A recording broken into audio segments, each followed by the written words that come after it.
As duas promessas preciosas que Jesus fez para os seus discípulos, para nós que esperaríamos nele quando ele estava aqui em vida, estamos neste caminho da despedida de Jesus, né? Ele já aqui falou com Judas, que acaba de sair para o trair, e ele está ali conversando com os seus discípulos, já sabendo que os seus dias estão chegados. E é neste contexto que nós vamos ler somente 3 versículos, mas que nos vão lembrar destas duas preciosas promessas de Jesus, uma já cumprida e uma por se cumprir. Eu quero já saudar você com a paz do Senhor Jesus nesse dia. Vamos estar lendo João capítulo 14, leremos versículo 16, 17 e 18. O texto diz: "E eu rogarei ao Pai, e ele vos dará outro Consolador, para que fique convosco para sempre.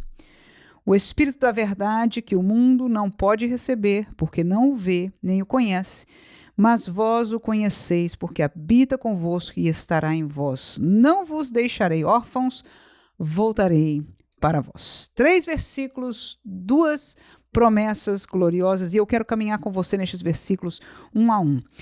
Veja que no versículo 16 ele diz: "Eu rogarei ao Pai, e ele vos dará outro Consolador." Uma das coisas interessantes que Jesus faz essa colocação é que ele diz: olha, vocês querem que eu vá, porque se eu não for, eu não posso enviar. Então, no projeto de Deus, havia esta sequência de acontecimento, e Jesus sabia, estava ensinando a eles: olha, o projeto é esse, quando eu for, eu vou poder falar com o Pai que está na hora de enviar o Consolador. E foi isso que Jesus está falando aí: eu vou rogar ao Pai e ele vai vos dar um outro Consolador. E o interessante dele chamar outro Consolador é porque ele era, não é, este maravilhoso conselheiro, Deus forte, Pai da eternidade, príncipe da paz, esta pessoa que nos trouxe a consolação de Israel, e agora neste Novo Testamento trazendo este consolo para a igreja, para esses novos da igreja, não é, deste novo pacto que está nascendo ali. No entanto, ele já tinha que ir quando ele começa este Novo Testamento, que em verdade seria marcado, como ele mesmo diz, no meu sangue. Ele diz: na verdade eu não vou estar aqui para estar com você, mas eu que sou consolador de Israel, aleluia, enviarei um outro Consolador. E é aquilo que ele vai falar no versículo seguinte, explicando que este Consolador ficará para sempre. Ele diz: é o Espírito da verdade, Espírito com E maiúsculo, falando da terceira pessoa da Trindade, o Espírito Santo. Outra verdade aí muito interessante no versículo 7 é a realidade da atuação do Espírito Santo com o mundo. Ele diz o seguinte: Jesus, o mundo não o pode receber. O mundo não o vê. O mundo não o conhece. E o que é o mundo? Temos que começar por aí. Quando nós olhamos para este contexto, mais uma vez, nós estudamos isto há 2 dias atrás, quando estávamos caminhando neste capítulo, nós vemos que o contexto que Jesus está falando é para pessoas que têm intimidade com ele. Segundo lugar, aqueles que haveriam de morar com ele eternamente, para os quais ele vai preparar lugares no céu. E em terceiro lugar, são as pessoas que fazem a obra de Deus, ou seja, pessoas que são fiéis, que estão no caminho de Deus. Então ele diz: o mundo são aqueles que estão fora deste caminho. É simples nós entendermos. Nós que estamos no caminho de Cristo, é o caminho apertado que ele nos apresentou. Ele diz: olha, estreita é a porta e apertado é o caminho que leva à salvação. E poucos são os que entram por ela. Este é aqueles que estão em Cristo, aqueles que aceitaram o chamado. E ele até chorou por Jerusalém, porque não conheceu, poucos foram aqueles. Houve quem foste salvo em Jesus, que cresce nele como Messias? Sim, houve. Mas até hoje, a palavra nos diz, Jesus diz: olha, no tempo da minha vinda vai ser como nos dias de Noé. O que aconteceu? Quantas pessoas aceitaram a pregação de Noé, que dizia: olha, Deus vai mandar o dilúvio, e por isso ele me mandou construir tal arca. Então ele não foi ouvido na sua pregação. Jesus tampouco, em termos de magnitude, sim, várias pessoas aceitaram, e hoje nós vivemos uma mesma realidade. Existe um cristianismo paralelo que, diga-se de passagem, vai existir no tempo do anticristo, quando a igreja verdadeira for embora, for arrebatada, né? Então esta realidade existe, mas se não estão no caminho estreito, no caminho da palavra, estão no mundo. Alguns chamados de outros nomes de religiões diferentes, outros ateus, outros dentro até mesmo de uma colocação do cristianismo, mas que estão fora da presença, do conhecimento e da vida com Deus. Então, aquele que não está já com o lugar no céu preparado, ou seja, cujo nome está escrito no livro da vida e do Cordeiro, é o que a Bíblia nos ensina a ser o mundo. E este mundo precisa ser evangelizado. É simples, nós entendemos. Pode alguém estar sentado no banco da igreja e ser mundo? Claro que sim. É por isso que nós, como igreja, professores de escola dominical, os pastores, a liderança, tem que sempre pregar o evangelho e algumas vezes falar, olha, você talvez esteja aí, nunca sentiu, nunca teve a experiência da salvação. E quantas pessoas, às vezes, depois de anos, têm por fim uma experiência salvífica que esta sim marca a nossa vida. Então ele diz, este é o Espírito da verdade, que o mundo não pode receber. Então aquele que não está em Cristo não pode receber o Espírito de Deus. E às vezes a gente se questiona, né? Nós que estudamos teologia e muitas vezes lemos recontos de outras religiões, o Espírito se manifestou ali, o Espírito de Deus. Mas eles estão adorando a imagens e tem o Espírito Santo, falam em línguas, faz isso. Jesus aqui nos diz claramente, nós temos biblicamente que entender o que é o mundo e o que é não ser mundo, ou seja, ser de Cristo, ser salvo. É simples.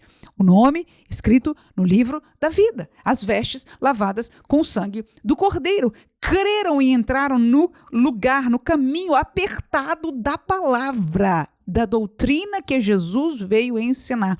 Através do sangue de Jesus entraram pela fé neste caminho. Então ele diz, estes do mundo não podem receber, simplesmente não pode. Irmã, então o que é aquilo? Não sei. Vamos deixar por aí? Eu só sei de uma coisa, Jesus disse que o mundo não pode receber, que o mundo não o vê. Então estão vendo o quê? Porque lá é uma coisa esquisita, mas estão vendo alguma coisa.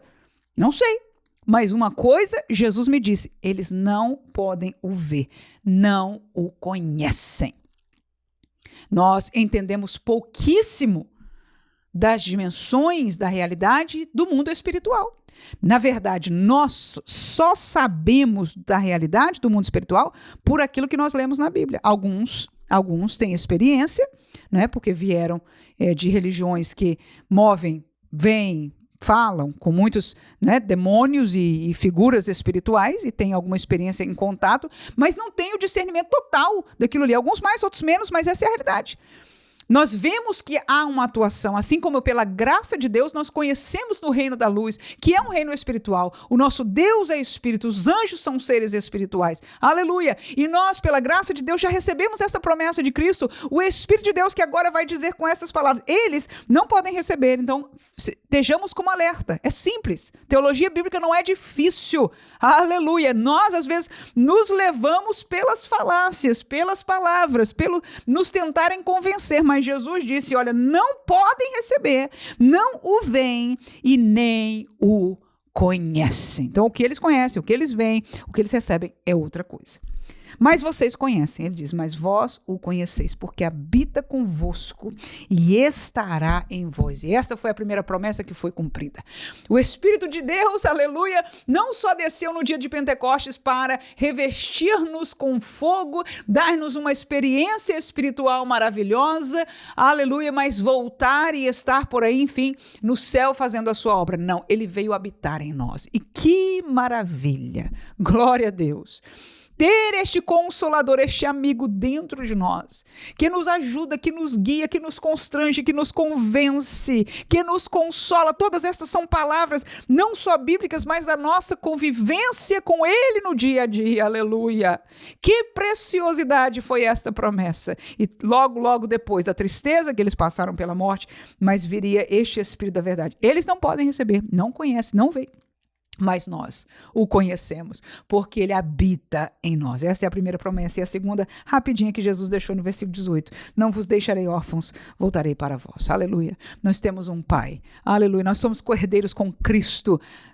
do reino de Deus, na eternidade. E ele diz, não vou deixar vocês sozinhos. O Espírito vem habitar em vós, mas vocês não vão ficar órfãos. Aleluia. Eu vou voltar para vós. E esta é a segunda promessa que nós ainda estamos esperando. Quando lemos na Bíblia o sinal destes tempos, sabemos que está mais perto do que nunca. Está chegando o mundo inteiro, as peças deste quebra-cabeça estão já montadas, não estão sendo montadas mais. Isso já aconteceu, estão montadas. E a qualquer dia, como Jesus disse, como Paulo foi usado pelo Espírito para dizer, a trombeta soará. E nós que estamos esperando este dia, ouviremos e seremos arrebatados para a glória do nome de Jesus. Primeira promessa, o Espírito viria a viver, habitar em nós. E em segundo lugar, Jesus voltará para nós. Digamos juntos, Maranata, ora vem, Senhor Jesus. Amém.